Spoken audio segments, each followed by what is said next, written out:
Yeah, that, and I would argue that humans don't seem to be suited to survive here. I mean, if you stripped all of our clothes off and threw us out in a 4-season climate, we wouldn't do very well.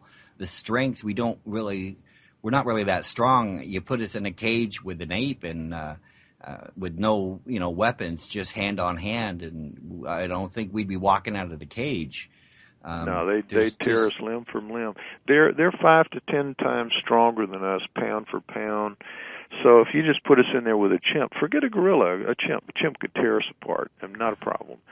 So yeah, we're not physically adapted nor well equipped for this planet. If you, like as you said, if you stripped us all naked and put us out there to make or break, all of us who are white would very soon be suffering from poisoning from the sun. We'd have to stay in the shade a lot. We couldn't really be out there all the time. People with, of course, black skin have a much better chance and are able to do that. But everybody has to live at the equator. You put them up in the higher latitudes, black people with no clothes, they're going to starve, freeze like the rest of us. So, yeah, we would all have to live in a very narrow, like other things, like normal creatures live where they are physically designed to live. Mm-hmm. We break that rule because we are able to, make clothes. That's basically it. We don't fit the pattern of everything else here on Earth. And there's a reason for that. We're not natural to the planet. We didn't. Everybody likes to believe that we somehow are, blessed and evolved better and all that. It's garbage. We were made this way. And so when we get to the point where we can accept that, acknowledge that we're just a part of a much larger community out there and not really a very good part of that community, then maybe that community might begin to let us in on some of the secrets that they have about how to live better and do better, and maybe we'll be able to get our act together. But until we get to the point of being able to acknowledge our true position in the universe, I don't think they're going to bother with us. Why would they? We're still not worthy, just not worthy. Yeah. I think the human race, if it would slow down and eventually stop murdering each other, would be a bonus, would be a step. Well, that would be great, but we certainly have a very long way to go to get to that point. Although I have to say that if we were to get to some kind of position in reality where we knew and accepted that there were, was a higher authority that we had to answer to, and if that higher authority came down and just said, okay, you will quit doing these things or else, you will be eliminated, or, some kind of punishments in there. If that happens, if that were to happen, if we were to start being, dominated and ruled and coordinated by other beings who might or might not have our best interests at heart, then we'd really have no choice. But I don't know that. I mean, right now, look how it is. There are people in the world trying to kill other people in the world who are very heavily armed, who can absolutely eliminate, for example, in the Middle East. Everybody accepts that Israel has dozens and dozens of nuclear weapons. They could just scorch earth, the whole place, and yet there are constantly people picking on them. So, if we're that stupid today now, and we're clearly that there are people out there who are that stupid and just don't, they'll take everybody else down with them rather than suffer any kind of slight. It might not work if some higher authority were to come in and say, look, if you don't got, we'll give you 6 months, get it together, or else. We probably would not get it together. We're just not, I don't think we're smart enough to do it. If another race showed up and started floating over all the cities, we'd have to post, please don't shoot at the alien signs everywhere, Well, we'd be the aliens. Yeah. At that point, we'd be the ones begging not to get shot at. Yeah, if they it isn't a question of them being here. Everybody knows they're here. I mean, there are too many sightings, too many, they're here. Everybody knows they're here. Anybody that says they don't, they're doing it because that's what they are obligated to say. I don't think anybody really believes they're not here. So the question is, when do they make themselves known to us, and so that there's no more doubt about it? And that day will come. I don't know. I expect to live to see it, and most of us should, because it shouldn't be that much further down the line. Disclosure is building on a number of fronts. All you have to do is get out on the internet and see what's going on, and certainly the Starchild has a role in that. So it's just a matter of time. I don't know what's going to be the thing that creates the tipping point whether a UFO will land on the White House lawn or the Starchild or something else that we can't anticipate at the moment. But something's going to happen that's just going to force the U.S. government in particular to just throw up its hands and say, all right, you got us. We've been hiding this information for 60, 70 years, however long it has been, and we're going to tell you this much about it. And I'm sure it won't be all, but and that's all you're going to get.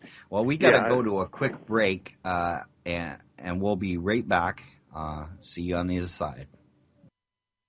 Are you suffering from constant pain in the knee, shoulder, wrist, and other parts of your body? Needle-free acupuncture with Lapingo Life Pads may be the answer. Lapingo Life Pads combine ancient wisdom with modern nanotechnology and advanced engineering. They're designed to relieve pain naturally with no needles and no side effects. That's Lepingo, lapingoproducts.com. You've always been told to think about the alternative. Well, we can do better. We can show you. AlternativeLifestyleProducts.com will improve your health, well-being, and lifestyle through hundreds of different products, from herbs and well-being products to our large selection of specialty clothing, jewelry, and more. We ship around the world with a 100% satisfaction guarantee. There's always new products and amazing specials. Let us show you at AlternativeLifestyleProducts.com. Oh, hello, and we're back with Lloyd Pye. Lloyd Pye is a researcher who wrote a book called Everything You Know Is Wrong. He's now on a campaign to get some information out there on the Starchild Skull. Leading into that, maybe you can tell us about this Starchild Skull and how it connects. How does this connect to what we were talking about previously? Well, Scott, the Starchild Skull is a real true bone skull found in Mexico about 1930 that came into my purview in early 99, and for the last, in February, it'll be 12 years. I've been running as many scientific tests as I could afford at any given time on it to find out what it is, but really it comes down to its DNA. Every other test it passes, it shows that it's not entirely human, but it comes down to DNA to prove it one way or the other. And so this year we've had some very good luck with a geneticist coming on board with us who's decided to do what he could to help us, and he's found that we can indeed recover its nuclear DNA. And, that DNA is partially human without question, and part of it is going to be not human, not found on Earth. Although we've only recovered a small portion of the full 3 billion base pair genome, we've recovered only about 30,000 at this point. And he's trying to get a base, what's called a library of between 300,000 and 3 million, which again is still very, very small compared to 3 billion, but it's enough to where 30,000 base pairs, people can argue that it's not substantial enough, even though it is, but it's very hard to argue at the 300,000 to 3 million range, because then, you're cutting a thin slice of bread off the end of the loaf, but that's enough to tell you what the loaf is. So that's really where we're going to be in the next few weeks or month or so, we hope. And once we have that, then we should be able to get a little bit more mainstream attention for what we're doing, and then we should be able to get the money that we need to do the actual recovery of the genome. So it's a slow and a step-by-step process, but we keep moving in the right direction, and eventually we're going to win because we do have the evidence and the facts on our side. Who found the skull, by the way? Well, it was a young girl. She was 13, 14, 15 at the time. In later life, she couldn't remember how old she was, but it was around 1930. And when she found them in a mine tunnel about 100 miles southwest of Chihuahua, Mexico, out in the middle of basically nowhere, in a high desert area in an abandoned mine tunnel. She found it and a human skeleton together, its skeleton and a human skeleton. She recovered the two skulls, just kept them as souvenirs. She just assumed it was a deformity, and so she kept the two skulls her whole life. And when she was dying in the early 90s, she passed them on, and they ended up with a couple named Ray and Melanie Young in El Paso. And Ray and Melanie got in touch with me and turned it over to me to find out what it was. And here I am, 12 years later. I thought it would be maybe 6 months max, and here I am 12 years later. But it's been a really fascinating journey, difficult journey, but fascinating. I've known since pretty much late 99. Late in the first year, I knew pretty much that it was the real deal and there would be eventually a way to prove it was not entirely human. And now here we are with that capacity, and all we have to do is get the money lined up, and we'll be able to do it. So that's where we are right now.